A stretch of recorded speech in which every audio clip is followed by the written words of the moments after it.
of you love superhero movies? I definitely do. As a matter of fact, when I was a kid, Spider-Man was my favorite TV show. Aquaman was my favorite superhero when I was growing up. There's something that all superhero movies have in common. Can you guess what that is? There's always a good guy fighting a bad guy. As a matter of fact, in most movies, even if there's not a bad guy, usually there's a main character who's trying to overcome something really difficult in their life. You'll often hear people use the word adversity to describe those difficult experiences. I think one of the reasons why we love superheroes so much is because they have some kind of special power to overcome the bad guy. And let's face it, we all like it when the good guy wins. Right now, everyone is facing some type of difficult situation, some adversity, caused by the coronavirus. At times like this, and other times in life when things are really difficult, we can find ourselves asking the question, why do these bad things happen? You might know the song, Jesus is My Superhero. We might even ask the question, if Jesus is our superhero, why doesn't he just stop these bad things once and for all? Yeah. You know what? God doesn't mind us asking those kinds of questions. As a matter of fact, even in the Bible, we read about people who really loved God, who asked those same kinds of questions, like, God, why do we experience sickness and problems? And these things seem so unfair sometimes. And what will you do about it? These are really important questions. So let's talk about it.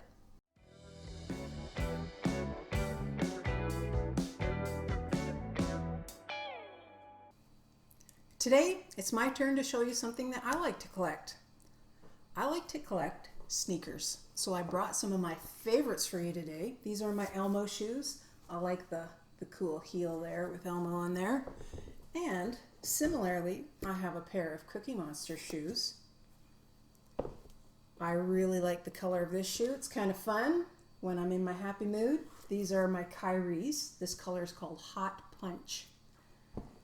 My current favorite sneaker are these ones right here. They're called the Freak Ones. It says so right on the toe. From a basketball player they like to call the Greek Freak.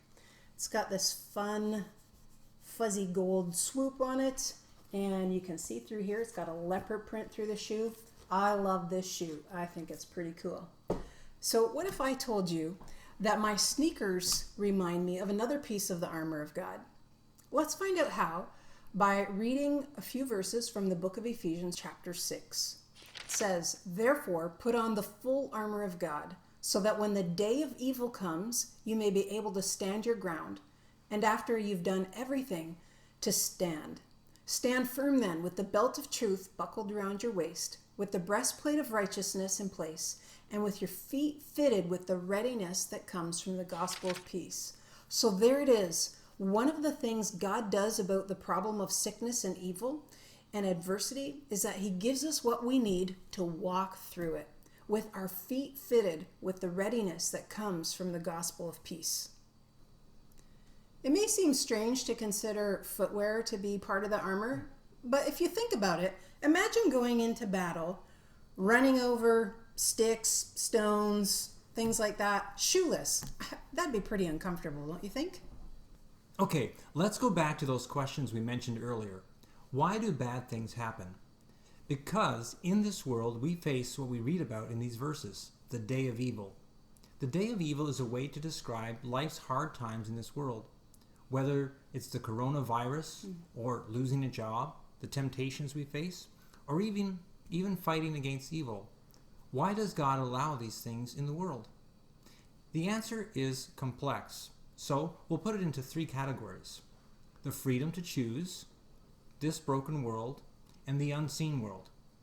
Before we explain each of these things, your family can choose to pause the video for a few minutes to talk about how these things help answer our question, or you can just continue listening. Parents, you may be surprised at how deeply your kids are thinking about these things.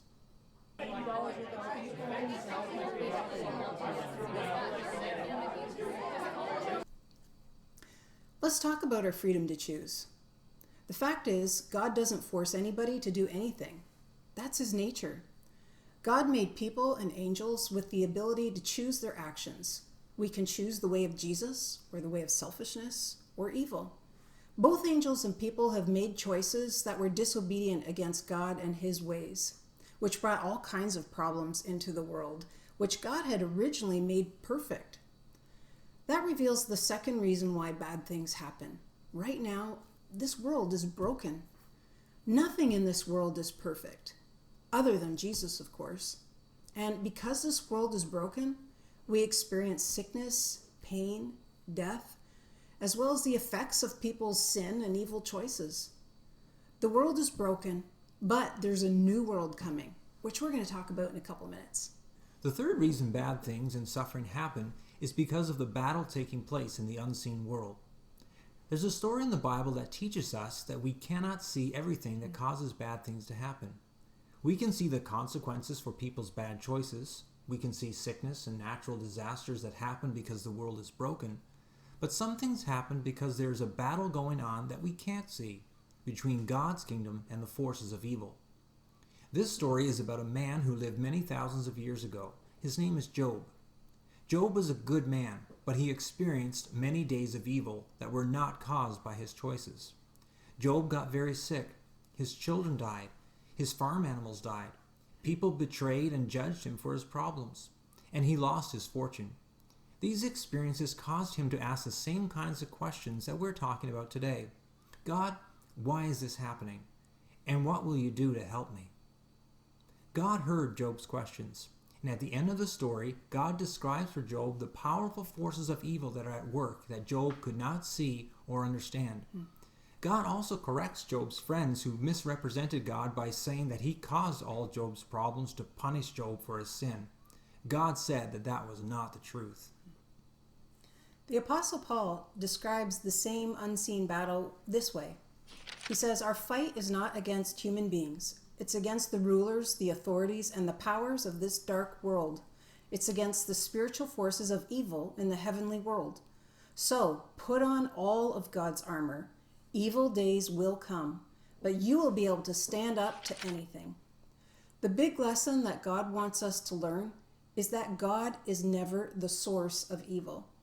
He does not cause sickness to punish people. God does not stop all these things from happening in this broken world, but he doesn't cause them, even though people have wrongly accused him of that at times. God wants us to be ready for these kinds of bad days by walking in truth and faith with the gospel of peace. So, what is the gospel of peace? Why not stop the video for a couple of minutes and talk about it as a family? What do each of you think the gospel of peace is, and how can it help us be ready for the bad days?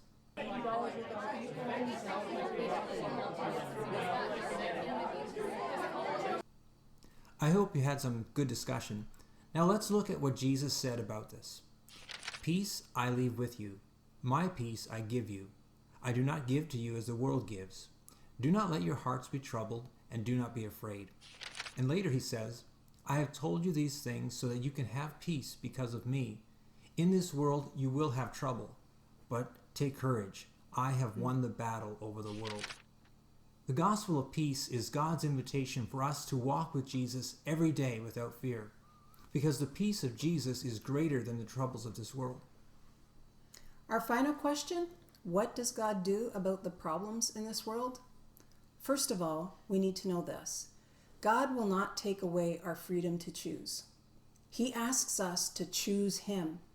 And when we do, just like our shoes protect us as we walk through rough areas on the ground, the peace and the love of Jesus help us walk through the trials that we face in this world.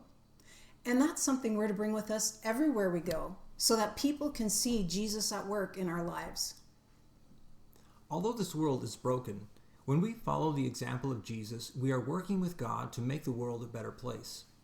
In this world, that is how God chooses to work, through his people who are to shine their light with love and good deeds. And Jesus promised that he is making a new world where there will be no more sickness or death, and all the forces of evil will be defeated once and for all.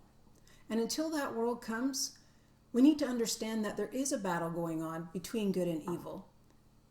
In Peter's second book in the Bible, he reminds us that Jesus has been waiting to return and bring us this new world because he wants as many people as possible to accept his love and forgiveness and become a part of his family. You may be wondering, how does prayer make a difference in our problems when it seems that God sometimes doesn't answer them? Let's talk about that next time. As we end our time of talking about these very difficult questions, we encourage you as a family to take the conversation the next step by talking about this question. What can each of us do to bring the gospel of peace to others in our family, our neighborhood, at work, or at school? Until next time, may the peace of God be felt in your life every day.